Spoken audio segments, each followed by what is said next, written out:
네, 그렇습니다. 서울중앙지검 특수 1부, 검찰 내 최고 칼잡이로 불립니다. 윤석열 서울중앙지검장은 사법부를 대상으로 하는 사상 초유의 수사라는 점을 고려해서 관련 고소고발 사건을 특수 1부에 맡겼습니다.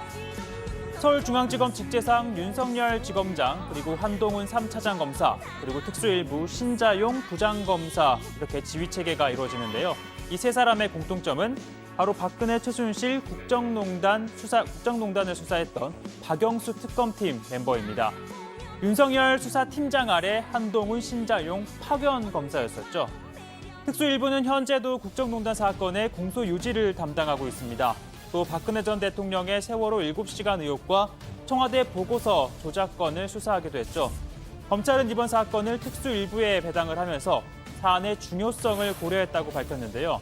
즉 양승태 사법부 재판거래 의혹이 박근혜 정부 하에서 이뤄졌고 또 청와대와도 맞닿아 있는 만큼 국정농단 사건의 연장성산으로 판단한 것으로 보입니다.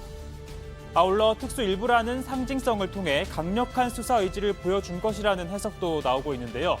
그럴 법도 한 게 비위를 저지른 법관에 대한 개별적인 수사가 아니라 대법원과 법원 행정처를 향한 수사는 처음이기 때문입니다. 자, 수사는 크게 두 갈래입니다. 상고법원 도입을 반대한 판사 뒷조사 의혹, 그리고 박근혜 정부와의 협력 차원에서 이뤄진 재판 거래 의혹, 이 두 가지인데요. 우선 검찰은 이 같은 정황이 담긴 문건 분석에 착수할 것으로 보입니다. 대법원 특별조사단이 확보한 문건은 410건으로 이 중 98건은 공개가 됐죠.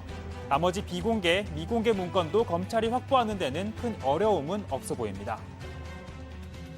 이번 특별조사단에서 획득한 인적, 물적 자료, 이건 미공개 문건도 경우에 따라서는 포함될 수 있습니다. 그 자료들을 일단 모두 제공을 할 절차에 따라서 제공을 할 생각입니다.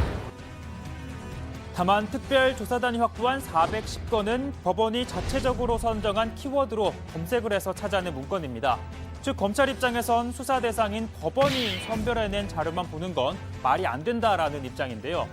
의혹을 규명하기 위해서는 완성된 문건 그 외에도 작성자와 보고자, 작성 경위나 수정 지시 여부 등을 확인할 수 있는 추가적인 단서가 필요하기 때문입니다. 즉 검찰은 컴퓨터 하드디스크 전체를 확보해야 한다는 입장일 겁니다. 하지만 이에 대해선 사법부가 적극적이지 않을 가능성이 큽니다. 검찰과 법원의 관계를 고려했을 때 검찰이 재판거래 의혹과는 관계없는 기타 민감한 사법 행정까지 다 들여다보는 것에 대해선 부정적이기 때문인데요. 김명수 대법원장은 미공개 문건에 대해서도 적법한 절차를 강조했습니다. 즉 검찰 입장에서 적법한 절차는 압수수색인데요.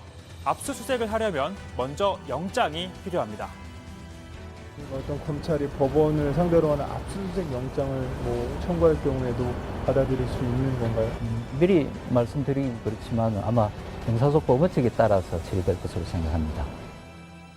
그렇습니다. 영장을 발부하는 건 바로 법원의 몫입니다. 즉 검찰이 법원 행정처에 대한 영장을 청구한다면 서울중앙지법 영장전담 판사가 적법한지 또 타당한지를 판단하게 됩니다. 추후 있을지도 모를 구속영장도 마찬가지 절차를 겪게 됩니다. 참고인 또는 피의자 조사는 과연 어느 선까지 이루어질지도 관심인데요. 현재 접수된 20여 건의 고발장엔 양승태 전 대법원장, 그리고 박병대 전 법원행정처장, 임종원 전 차장 등이 피고발인 명단에 이름을 올리고 있습니다. 혹시 검찰에 대한 수사 혹시 시작이 되면 받으실 의향 있으십니까? 검찰에서 수사를 한답니까? 기사 보셔서 아시겠지만 형사 조치에 대해서 대법원장 쪽에서도 논의를 하고 있는 사안인데요. 예, 그때 가서 보지요. 특조단의 조사를 거부하셨는데 검찰 조사 만약에 시작되면 거부하시진 않으실 거란 말씀이신가요? 아니 뭐 꼭 그런 이야기보다도 하여튼 그때 가서 보시죠. 지금 미리 묻지 마시고. 예. 자, 이뿐만이 아닙니다. 김명수 대법원장이 협조 입장을 밝히긴 했지만 당장 특별조사단장을 맡았던 안철상 법원행정처장을 포함한 대법관 13명, 재판거래 의혹은 근거가 없다는 뜻을 밝혔죠. 재판의 최종심을 담당하는 대법관들이 이 같은 입장을 낸 마당에 검찰이 과연 제대로 칼을 겨눌 수 있겠냐는 겁니다. 대법관들의 성명이 부적절했다는 비판이 쏟아지고 있습니다. 대법원은 혼란의 상태에 빠져들었습니다. 대법관들의 입장문은 그 내용과 형식 모든 면에서 부적절한 발표였다고 사료됩니다. 향후 검찰 수사가 진행될 경우 상고심을 무력화하는 행위로 기록될 것입니다.